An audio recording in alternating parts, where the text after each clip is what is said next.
तो south actor junior NTR की इस साल की सबसे बड़ी मूवी रिलीज हो चुकी है, जिस मूवी का नाम है देवरा पार्ट 1। और ये देवरा पार्ट 1 इनकी पुरानी मूवी आरआरआर की तरह ही बहुत ही बढ़िया मूवी है। और इसीलिए मैं आप सबसे बोलना चाहूंगा कि आप सभी इस मूवी को थिएटर्स के अंदर जरूर देखिए, क्योंकि सही मायनों में किसी भी मूवी को देखने में सबसे ज्यादा मजा थिएटर्स के अंदर ही आता है। लेकिन हाँ, अगर आप सभी किसी रीजन की वजह से इस मूवी को थिएटर्स में नहीं देख पाए हैं तो आपको फिक्र करने की कोई जरूरत नहीं है, क्योंकि आप सभी के लिए हम आज की इस वीडियो के अंदर इस मूवी की स्टोरी को एक्सप्लेन करने जा रहे हैं। यानी कि हमारी इस वीडियो को पूरा देखने के बाद ही आप सभी देवरा पार्ट 1 की पूरी स्टोरी को जान जाएंगे। सो इसीलिए आज आपसे कुछ भी मिस ना हो, उसके लिए आप सब इस वीडियो को पूरा एंड तक जरूर देखना। एंड अगर आप में से कोई भी हमारे चैनल को पहली बार देख रहा है तो वो जल्दी से हमारे चैनल को सब्सक्राइब कर लेना। बाकी सब्सक्राइब बटन के बगल के बेल आइकन को भी ऑल पर सेट कर लेना, ताकि जैसे हमारे चैनल की कोई भी लेटेस्ट वीडियो अपलोड हो वैसे आप उस वीडियो को सबसे पहले देख सकें। और हाँ, अगर आप सबको वीडियो पसंद आती है तो आप सब इस वीडियो को लाइक जरूर करना एंड आप सभी कमेंट्स के अंदर देवरा जरूर लिखना, ताकि हमें भी पता चल सके कि आप सबको मूवी की स्टोरी और हमारी ये वीडियो बहुत पसंद आई है। तो चलिए अब इसी बात पे हम जल्दी से वीडियो को स्टार्ट करते हैं एंड देवरा पार्ट 1 की स्टोरी को जानते हैं। तो देवरा मूवी की स्टार्टिंग होती है मुंबई शहर से,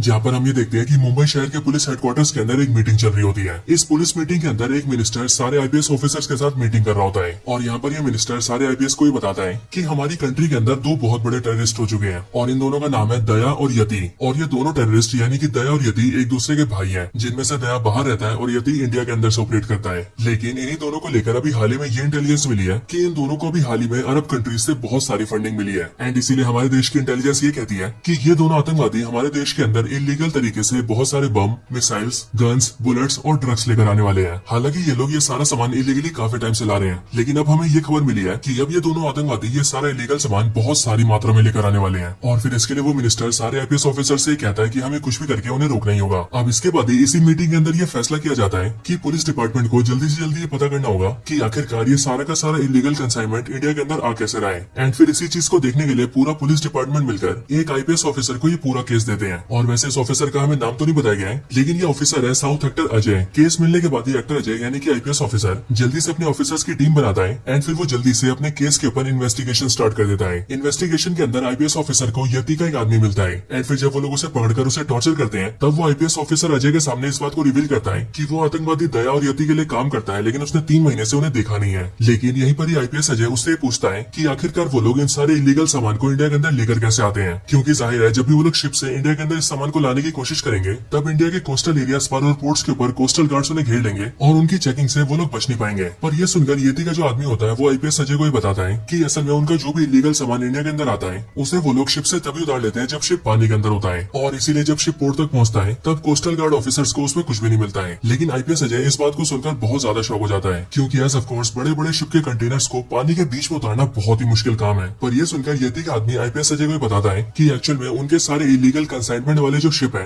वो मुंबई से काफी दूर रत्नागिरी के पास आते हैं, और ये जो रत्नागिरी जगह है वो आंध्र प्रदेश और तमिलनाडु के कोस्टल एरियाज के पास है। लेकिन जब वहाँ के पोर्ट्स के पास हमारे शिप पहुंचने वाले होते हैं तब पोर्ट तक पहुंचने के कुछ टाइम पहले उनमें से हम सामान निकाल लेते हैं, और हमारे इन्हीं सारे इलीगल सामानों को निकालने में रत्नागिरी के आसपास के गाँव वाले हमारी हेल्प करते हैं। अब ये सारी बात जानने के बाद ही आईपीएस अजय अपनी टीम के साथ सीधा रत्नागिरी जाता है एंड वहाँ जाकर इन्वेस्टिगेशन करके उसे पता लगता है कि यहाँ पर बेसिकली जितने भी इलीगल कंसाइनमेंट उतारे जाते हैं उन सभी को उतरवाने में और लोकल पुलिस से बचाने में वहाँ का जो डीएसपी है वो उनकी मदद करता है। और वो इसीलिए क्योंकि वहाँ का डीएसपी बहुत ज्यादा करप्ट है, और उस डीएसपी का नाम होता है डीएसपी तुलसी, जो कि एक्चुअल में साउथ एक्टर अभिमन्यु सिंह है। ये पता लगता है टीम सीधा डीएसपी के पास जाती है और फिर डीएसपी से इन्वेस्टिगेट करके उन्हें पता लगता है कि पानी के अंदर इलीगल कंसाइनमेंट को उतारने का सारा काम गाँव के लोग करते हैं, और उन सभी का जो लीडर है उसका नाम है भैरवा। और दोस्तों ये भैरवा और कोई नहीं बल्कि एक्टर सैफ अली खान है, जिन्हें मूवी के अंदर काफी जगह भैरवा और काफी जगह भैरा भी कहा गया है, लेकिन हम इन्हें पूरी स्टोरी के अंदर भैरा ही कहेंगे। अब ये सब पता लगने के बाद ही आईपीएस अजय अपनी टीम के साथ सीधा भैरा के पास आता है एंड वो उसे एक पुलिस की तरह नहीं बल्कि एक स्मगलर की तरह मिलता है, और वो भैरा से एक डील करते हुए उससे कहता है कि उसे भी शिप से अपना इलीगल सामान उतरवाना है, और इसीलिए वो चाहता है कि भैरा उसका काम करे, जिसके बदले में वो भैरा को बहुत सारे पैसे देगा। लेकिन यहाँ पर हमें देखते हैं कि जैसी भैरा ऐसा सुनता है वैसी वो इस काम को करने से मना कर देता है एंड भैरा और उसके आदमी आईपीएस अजय से कहते हैं कि असल में उन्होंने सारा काम छोड़ दिया है। पर यह सुनकर आईपीएस अजय उन पर चिल्लाने लगता है और वो उसे कहता है कि उसे उसका काम करना ही होगा। पर फिर यह सुनकर भैरा उन सबको बहुत मारता है और उन सबको पीट पीट के वहाँ से भगा देता है। पिटने के बाद ही आईपीएस अजय अपनी टीम को लेकर गाँव के बाहर आ जाता है, और जब वो गाँव के बाहर एक समुद्री किनारे के पास आता है तब उसे वहाँ पर एक बूढ़ा आदमी मिलता है। इस बूढ़े आदमी का नाम होता है सिंगप्पा, जो की होते हैं एक्टर प्रकाश राज। और इसीलिए जब यहाँ पर आईपीएस अजय सिंगप्पा से मिलता है तब वो उससे भैरा और उसके गाँव के बारे में पूछता है एंड वो सिंगप्पा से पूछता है कि आखिर वो कौन सी वजह है जिस वजह से भैरा और उसके लोगों ने अभी काम छोड़ दिया है। ये सुनकर सिंगप्पा आईपीएस अजय से कहता है कि इसके पीछे एक बहुत बड़ी कहानी है, लेकिन इस कहानी को सुनने से पहले तुम्हें हमारा इतिहास जानना होगा। अब ये बोलकर सिंगप्पा अपनी कहानी सुनाना स्टार्ट करता है। सिंगप्पा बताता है कि आज से बहुत साल पहले यहाँ पर एक राज्य राज्य हुआ करता था और उस राज्य के जो सैनिक थे वो बहुत ही ज्यादा निडर, ताकतवर और बहादुर थे। एंड इसीलिए उन जैसे योद्धा आसपास कहीं भी नहीं थे और इसीलिए इस राज्य के ऊपर अब तक जितने भी हमले हुए उन सभी हमलों में उन सारे योद्धाओं ने राज्य को बचा कर रखा। लेकिन इतने सारे युद्ध लड़ने की वजह से राज्य को काफी नुकसान हुआ और फिर इसीलिए जब आखिर में अंग्रेज यहाँ पर आए तब इस राज्य के योद्धाओं ने उन अंग्रेजों को तो भगा दिया, पर इतना सब होने की वजह से राज्य का शासन बिगड़ गया और यहाँ का राज्य और पूरा राजपाट समाप्त हो गया। और फिर इसीलिए ये सब होने के बाद ही वो सारे योद्धा जो कि इस राज्य की हिफाजत करते थे उन सभी ने अपने परिवारों को लेकर यहाँ पर गाँव बसाना शुरू कर दिया। उन सभी वीर योद्धाओं ने मिलकर यहाँ पर 4 गाँव बसाए और उन चारों गाँव के अंदर एक ऐसा योद्धा होता था जो कि पूरे गाँव को लीड करता था, यानी कि एक योद्धा पूरे गाँव का लीडर होता था। लेकिन अब क्योंकि राजपाट खत्म हो चुका था और यहाँ के लोगों के पास कमाने का कोई भी जरिया नहीं था, इसीलिए यहाँ के लोगों ने पानी में उतरकर मछली पकड़ना शुरू किया और उन्हीं सब चीजों से अपनी जिंदगी चलाई। पर इन सब के बाद भी हालात बिगड़ते ही चले गए और पीढ़ी दर पीढ़ी हमारे चारों गाँव और ज्यादा गरीब होते चले गए। लेकिन फिर एक दिन हमारे चारों गाँव का समय बदला और ये हुआ आज से ठीक 12 साल पहले। सिंगापा बताता है कि आज से 12 साल पहले हमारे गाँव में 2 आदमी आए जिनके नाम थे मुरुगा और डीएसपी तुलसी। और वैसे मैं आपको बता दूं कि इनमें से डीएसपी तुलसी अभिमन्यु सिंह थे और जो मुरुगा है वो है एक्टर मुरली शर्मा। सिंगापा बताता है कि आज से जब 12 साल पहले मुरुगा और डीएसपी तुलसी उनके गाँव में आए तो उन्होंने हमारे गाँव के लोगों को काम दिया। असल में हमारे चारों गाँव के जो लोग हैं वो बहुत ही ज्यादा ताकतवर और बहादुर है और इसीलिए हमारे गाँव के लोग वो काम कर सकते हैं जो कि दूसरे लोग नहीं कर सकते हैं। और मुरुगा और डीएसपी तुलसी ने इसी बात का फायदा उठाया। असल में मुरुगा इलीगल काम करने वाले लोगों के साथ मिला हुआ है, इसीलिए वो विदेशों से बहुत सारे बम, मिसाइल, बंदूक और खतरनाक चीजों को शिप में डालकर हमारे देश में इलीगल तरीके से लाता है। लेकिन अब क्योंकि पोर्ट्स पर कोस्टल गार्ड के द्वारा उसे पकड़े जाने का खतरा रहता है, इसीलिए उसने हमारे लोगों को ये ऑफर दिया कि हमारे लोग उसके सारे सामान को पोर्ट्स पर पहुंचने से पहले उतार दें। और इस काम के बदले उसने हमारे लोगों को काफी पैसा ऑफर किया और इसीलिए हमारे लोगों ने ये काम करना शुरू कर दिया। अब इसके बाद ही सिंगापा आईपीएस अजय को देवरा की कहानी बताना स्टार्ट करता है और वो कहानी बताते हुए उन सबसे ये कहता है कि आज से 12 साल पहले जब ये सिलसिला शुरू हुआ तब मेरे गाँव का लीडर देवरा था और देवरा के अलावा बाकी तीनों गाँव के जो लीडर्स है वो है भैरा,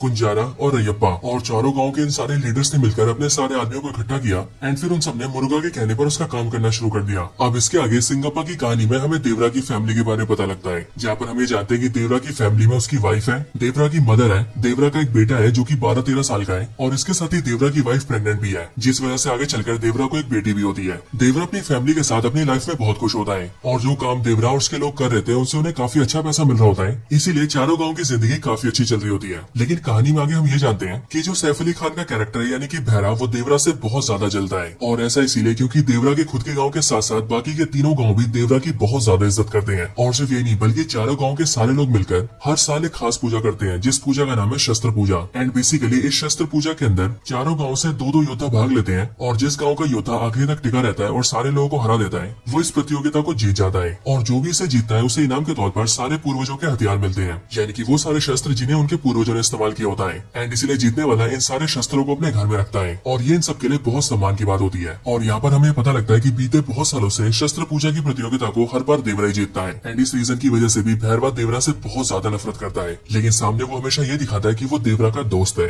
अब इसके आगे हमें पता लगता है कि देवरा के गाँव में एक लड़का होता है जिसकी उम्र 15-16 साल होती है एंड ये लड़का बेसिकली पढ़ाई करने के लिए बाहर शहर में जाता है और अक्सर अपने गाँव से शहर के बीच बस से अप डाउन करता है। लेकिन एक दिन अचानक से जब वो शहर से पढ़ाई करके अपने गाँव आ रहा होता है तभी रास्ते में कुछ आतंकवादी उसके बस को घेर लेते हैं एंड उसके पूरे बस को बम से उड़ा देते हैं और फिर बस के अंदर जो भी लोग बचे होते हैं उन सबको गोलियों से मार देते हैं और फिर इसके बाद ही वो मरे हुए लोगों से सारे सामान का लूटपाट कर लेते हैं। अब जब इस लड़के की डेड बॉडी देवरा के गाँव पहुंचती है तब देवरा को ये देखकर बहुत बड़ा धक्का लगता है और वो इसीलिए क्योंकि जो बच्चा मरा होता है उसके पिता पहले से ही मर चुके होते हैं एंड इसलिए ये बात देवरा को बहुत ज्यादा दुखी करती है। लेकिन फिर इसके बाद ही देवरा और बाकी गाँव के लीडर से मिलने के लिए मुरुगा और डीएसपी तुलसी आते हैं और वो दोनों सबसे कहते हैं कि कल के दिन उन्हें अगला माल उतारना है। पर इस बार ये सुनकर देवरा मुरुगा और डीएसपी तुलसी से कहता है कि उन्हें इस काम को कुछ दिनों के लिए रोक देना चाहिए क्योंकि इस टाइम पर कोस्टल गार्ड ऑफिसर्स की शक्ति बहुत ज्यादा बढ़ गई है और इसीलिए पकड़े जाने का खतरा काफी ज्यादा है। लेकिन देवरा जैसे ऐसा बोलता है वैसे हम ये देखते हैं कि भैरा और कुंजारा ये बोलते हैं कि अगर देवरा को नहीं आना है तो वो ना आए, हम उसके बिना भी इस काम को कर लेंगे। लेकिन फिर इस बात को सुनकर ही जो चौथे गाँव का लीडर होता है यानी कि रैयप्पा, वो देवरा को साथ आने के लिए कहता है और वो देवरा को ये बोलकर मना लेता है कि अगर देवरा साथ होगा तो वो उन सबको किसी भी हालत से बचा लेगा। एंड फिर इसीलिए रैयप्पा की इस बात को सुनकर देवरा राजी हो जाता है और फिर वो सब अपने काम के लिए निकल जाते हैं। लेकिन अब क्योंकि शक्ति बहुत ज्यादा बढ़ चुकी थी इसीलिए इस बार पानी के अंदर बहुत सारे कोस्टल गार्ड ऑफिसर्स होते हैं और इसीलिए वो लोग देवरा और उसके सारे साथियों को पकड़ लेते हैं। शिप पर जब देवरा और उसके सारे लोग पकड़े जाते हैं तब सारे कोस्टल गार्ड ऑफिसर्स में से जो सबसे सीनियर होता है वो उन सबसे कहता है कि वो भी यहीं पास में ही रहता है और इसीलिए वो देवरा और उसके सारे साथियों को जानता है। लेकिन हाँ, उसने ये सुना था कि उनके बाप दादा बहुत बहादुर थे और बहुत बड़े योद्धा थे और उन्होंने अपने देश को बचाने के लिए हर बाहरी ताकत का सामना किया था। लेकिन यहाँ पर वो देख रहे हैं कि उन्हीं योद्धाओं के बच्चे अब चोरियां कर रहे हैं और ऐसे स्मगलर्स और क्रिमिनल्स का साथ दे रहे हैं जो कि हमारे देश को बर्बाद कर रहे हैं। इन सब के आगे वो ऑफिसर वो सारे कंटेनर खोलता है एंड वो सबको दिखाते हुए सबको बताता है कि इन सारे कंटेनर्स में बंदूक, बम, हथियार, गोले एंड इस तरह की सारी खतरनाक चीजें हैं। और ये सारी चीजें जब इलीगली स्मगलर्स और क्रिमिनल्स के हाथ जाती है तब वो सब इन सब से हमारे लोगों को मारते हैं। अब जब देवरा उस ऑफिसर की ये सारी बातें सुनता है तब वो ये समझ जाता है कि वो ऑफिसर बिल्कुल सही कह रहा है। और इसी टाइम पर वो अपने गाँव के लड़के की मौत को भी याद करता है, क्योंकि उस लड़के की मौत भी इन सारे हथियारों के हमारे देश में आने की वजह से हुई थी। और फिर इसीलिए यहीं पर ही देवरा अपने मन में डिसाइड करता है कि अब से वो ये सारा काम छोड़ देगा। लेकिन इस टाइम पर ही देवरा ये देखता है कि भैरा, कुंजारा, रैयप्पा और उसके बाकी सारे लोग अचानक से सारे कोस्टल गार्ड ऑफिसर्स के ऊपर हमला कर देते हैं एंड उन्हें मारने लगते हैं। लेकिन फिर ये देखकर देवरा अपने लोगों के खिलाफ हो जाता है और वो उन सबको ऐसा करने से रोक देता है। एंड फिर वो अपने सारे लोगों को चलने के लिए कहता है, जिसके बाद ही वो लोग उन सारे कंटेनर को अपनी बोट्स पर डालते हैं और वहाँ से निकलने लगते हैं। लेकिन जाने से पहले भैरवा उन सारे कोस्टल गार्ड ऑफिसर से वादा करता है कि आज के बाद से वो ऐसा कोई काम नहीं करेगा। और रही बात उसके गाँव के लोगों की, तो वो उन्हें भी ऐसा कुछ नहीं करने देगा। और फिर ये बोलने के बाद ही भैरवा अपने सारे लोगों के साथ अपने गाँव आ जाता है। जब वो लोग गाँव पहुंचते हैं तब मुरुगा और डीएसपी तुलसी वहाँ पर आते हैं एंड वो लोग देवरा से अपना सामान मांगते हैं। लेकिन देवरा उनके सामने उनके सारे सामान को डिस्ट्रॉय कर देता है एंड वो सबसे कहता है कि आज से वो लोग उसका कोई काम नहीं करेंगे। और इसके साथ ही देवरा चारों गांव में ऐलान करता है कि आज के बाद से सिर्फ वही नहीं बल्कि चारों गांव में से कोई भी आदमी उनका साथ नहीं देगा और वो मुरुगा के कहने पर किसी भी इलीगल सामान को जहाज में से नहीं उतरवाएगा। देवरा जैसे ही ऐलान करता है वैसे ही देवरा का गाँव और रैयप्पा का गाँव उसे सपोर्ट करते हैं। लेकिन हम ये देखते हैं कि भैरा और कुंजारा के गाँव वाले उसका विरोध करते हैं और कुछ लोग देवरा से लड़ने भी आते हैं। लेकिन देवरा उन सबको धूल चटा देता है और अपने हथियार से उन सबकी पीठ पर एक्स बना देता है और सब लोगों से कहता है कि अगर आगे से भी किसी ने कुछ करने की कोशिश की तो उसका भी वो यही हाल करेगा। हालांकि देवरा की ये सब अनाउंस करने के बाद भी गांव के बहुत सारे लोग होते हैं जो कि इलीगल काम को जारी रखते हैं। लेकिन जितनी बार भी वो लोग ये सब करने जाते हैं उतनी बार ही देवरा उन सबको पकड़ के पेलता है और उन सबके पीठ पे एक्स का निशान बनाता है ताकि बाकियों को भी ये संदेश मिल सके कि देवरा से कोई नहीं बच सकता है। और फिर इसके बाद ही हम ये देखते हैं कि चारों गाँव मिलकर फिर से फिशिंग करने लगते हैं और मछलियां पकड़कर अपनी जिंदगी चलाने लगते हैं। बट ये सब भैरा को बहुत ज्यादा बुरा लगता है और इसीलिए वो किसी भी तरह से देवरा को रास्ते से हटाने की कोशिश करता है। एंड फिर इसके लिए वो अपने और कुंजारा के गाँव के साथ मिलकर ये प्लान बनाता है कि उन दोनों गाँव के लोग मिलकर देवरा को मार देंगे। अब कुछ दिन बाद ही हम ये देखते हैं कि जो रैयप्पा होता है यानी कि चौथे गांव का लीडर, उसके गांव में उसकी बहन की शादी होती है जिसमें सबके साथ साथ देवरा भी आता है। और इसीलिए रैयप्पा की बहन की शादी के अंदर भैरा और कुंजारा मिलकर देवरा को बहुत सारी शराब पिला देते हैं जिस वजह से देवरा अपना होश नहीं संभाल पाता है। लेकिन फिर उसके कुछ टाइम बाद ही वो लोग देवरा के कानों में ये बात डाल देते हैं कि इस शादी के टाइम का फायदा उठाकर बहुत सारे ऐसे लोग हैं जो कि मुरुगा के साथ मिल गए हैं और वो उसका इलीगल सामान को उतरवाने के लिए समुद्र के पास गए हैं। अब देवरा जैसे इस बात को सुनता है वैसे वो नशे की हालत में सीधा वहाँ पर जाता है ताकि वो वहाँ पर उन सबको ऐसा करने से रोक सके। लेकिन असल में ये सारा भैरा और कुंजारा का प्लान होता है। एंड इसीलिए जैसे देवरा वहाँ पर पहुंचता है वैसे हम ये देखते हैं कि वहाँ पर भैरा और कुंजारा के गाँव के बहुत सारे लोग होते हैं और उनके हाथों में बहुत बड़े बड़े हथियार होते हैं। और फिर इसीलिए वो सब मिलकर देवरा पर हमला कर देते हैं और उसे जान से मारने की कोशिश करते हैं। लेकिन देवरा एक बहुत ही पावरफुल योद्धा होता है और इसीलिए वो नशे की हालत में भी उन सबको मार देता है। अगली सुबह हम ये देखते हैं कि चारों गाँव के लोगों को इस बारे में पता लगता है और इसीलिए वो सब लोग वहीं पर आते हैं जहाँ पर रात को देवरा ने उन सब लोगों को मारा था। यहाँ पर आने के बाद ही सब लोग ये देखते हैं कि जिन जिन ने भी देवरा पर हमला किया था उन सबकी वहाँ पर लाशें पड़ी होती है और निशानी के तौर पर उन सबके पीठ पर एक्स बना होता है। इसके साथ ही वहीं पास के एक पत्थर पर कुछ शब्द लिखे होते हैं और जब गांव के लोग उन्हें पढ़ते हैं तब हमें पता लगता है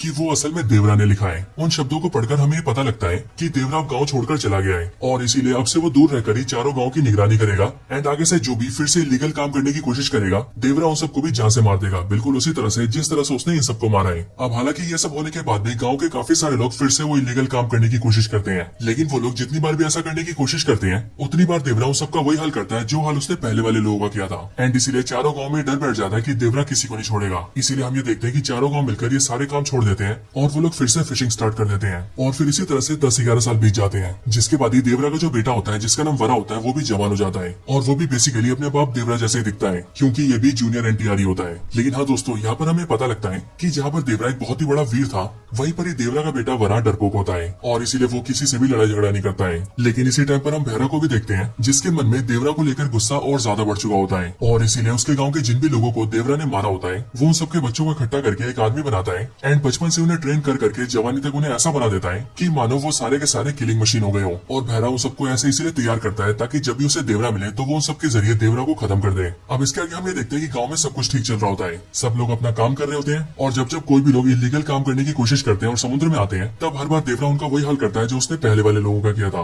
लेकिन फिर एक दिन अचानक से हम ये देखते हैं कि भैरा के गाँव के कुछ लड़के देवरा की बेटी को छेड़ देते हैं यानी कि वरा की बहन को। लेकिन हाँ, जैसे इस बारे में वरा को पता लगता है वैसे वो लड़कों को बहुत मारता है। पर जब वरा उन सबको पीट के वहाँ से जा रहा होता है तभी भैरा अपने गाँव के उन लड़कों में से एक लड़के को जान से मार देता है जिसके बाद अगले दिन गाँव में ये खबर फैलती है कि वरा ने उन लड़कों को पीट पीट कर एक की जान ले ली है। अब ये बात जैसी वरा को पता लगती है कि उसके पीटने से किसी की जान गई है तो वो सीधा भैरा के गाँव भैरा के पास आता है ताकि वो भैरा से माफी मांग सके। लेकिन भैरा उससे कहता है कि वो उसे तभी माफ करेगा जब वो उसके लिए काम करेगा। अब ये बात सुनकर वरा हाँ बोल देता है और फिर इसके आगे हमें पता लगता है कि भैरा ने मुरुगा और डीएसपी तुलसी से डील कर ली होती है एंड उसने उनसे ये बोला होता है कि अब उसके जो लड़के हैं वो इतने ज्यादा तैयार हो चुके हैं कि अब अगर देवरा उनके सामने आता भी है तो वो लोग देवरा को जान से मार देंगे और फिर इसके लिए वो लोग कंसाइनमेंट को लेने के लिए पानी में उतरते हैं। और इस बार भैरा उन सबके साथ साथ देवरा के बेटे वरा को भी भेजता है और वो वरा से कहता है कि अगर उसका बाप देवरा उसे दिखे तो उसे देवरा को मारना पड़ेगा। अब इन सबके बाद ही जैसे वो लोग पानी में आकर कंसाइनमेंट उतारने लगते हैं वैसे हम ये देखते हैं कि कोई उन पर हमला कर रहा है और कोई उन सबको पानी में खींच खींच कर मार रहा है। और जब दूसरे लोग उन सबको खींच कर बाहर निकालते हैं तब वो लोग ये देख रहे हैं कि जिन भी लोगों को पानी के अंदर खींचा गया था उन सबकी पीठ पर एक्स बना हुआ है और इसलिए ये सब देखकर वो लोग ये समझ जाते हैं कि शायद से देवरा यहाँ पर आकर उन सबके साथ ऐसा कर रहा है। लेकिन फिर यहीं पर एक बहुत बड़ा खुलासा होता है और वो खुलासा ये होता है कि वहाँ पर देवरा नहीं होता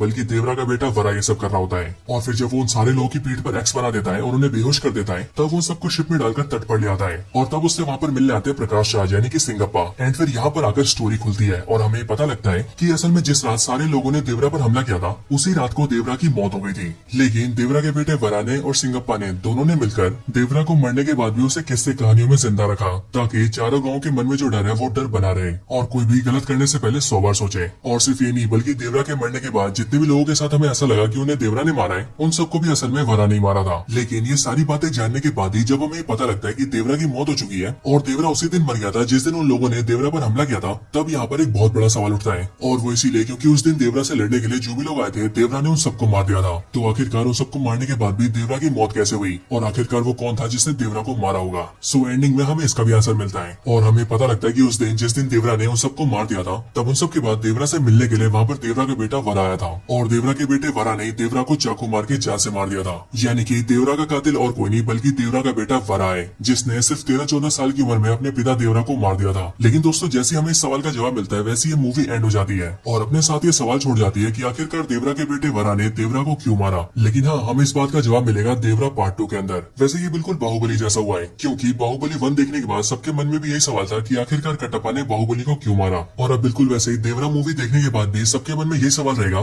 कि आखिरकार देवरा के बेटे वरा ने देवरा को क्यों मारा। वैसे दोस्तों आपके हिसाब से इसका आंसर क्या हो सकता है? आपके हिसाब से वरा ने देवरा को क्यों मारा होगा? अगर आप इसका आंसर गैस कर सकते हैं तो आप वो हमें कमेंट्स के अंदर जरूर बताना। बाकी इस वीडियो को यहाँ तक पूरा देखने के लिए आप सबका बहुत बहुत थैंक यू। अगर आपको वीडियो पसंद आई हो तो आप वीडियो को लाइक करिए, कमेंट्स के अंदर देवरा लिखिए और वीडियो को ज्यादा से ज्यादा शेयर करिए। बाकी मैं मिलता हूँ